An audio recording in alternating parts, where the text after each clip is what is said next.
C இதுக்குதான் இந்த ஃபங்க்ஷனுக்கு போறதே இல்லை நானு. போனாவே ஒரே தொல்லையா இருக்கு. நீங்க அழகா இருக்கிறீங்க, எங்க இருக்கிறீங்க, எந்த ஸ்கூல் படிக்கிறீங்க, எந்த காலேஜ் படிக்கிறீங்க, இவங்களுக்குலாம் பதில் சொல்லவே என்னால முடியல.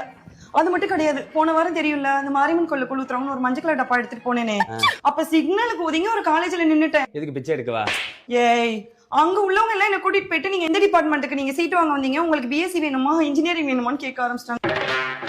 இது கூட பரவாயில்ல, அங்க இருந்து ஒரு மேம்ல என்ன இங்க வாமான்னு கூப்பிட்டு உனக்கு 8th ஸ்டாண்டர்ட்க்கு அப்புறம் என்னமா பிரச்சனை, டைரக்டா காலேஜுக்கு வந்துட்டேன்னு கேக்குறாங்க. 8th ஸ்டாண்டர்ட்க்கு அப்புறம் நான் வளரவே இல்லை போல. மூளையும் வளரல. ஏய் இங்க வாடா, இனிமேல் நம்ம என்ன பண்றோம், இங்க பாரு, நீ எனக்கு பெரிய தம்பி சரியா? இரு, யாராவது வெளியே கேட்டாங்கன்னா இங்க பாரு, என்னை அக்கான்னு சொல்லணும். இவன் வந்து என் சின்ன தம்பி சரியா? இங்க வா. அப்ப நான் யாரு? நீ வந்து எங்க வீட்டுல இருக்கிற ஒரு வயசான மாமா. எங்க தாத்தா என்ன பண்ணிட்டாரு, ஒரு ஹார்ட் அட்டாக் வந்தனால 16 வயசு பருவம் அங்கேயே என்னை உனக்கு கல்யாணம் பண்ணி கொடுத்துட்டாரு. வெளியே யாராவது கேட்டாங்கன்னா இதுதான் நம்ம ஸ்டோரி சொல்ற சரியா? இங்க பாரு, அக்கான்னு சொல்லு.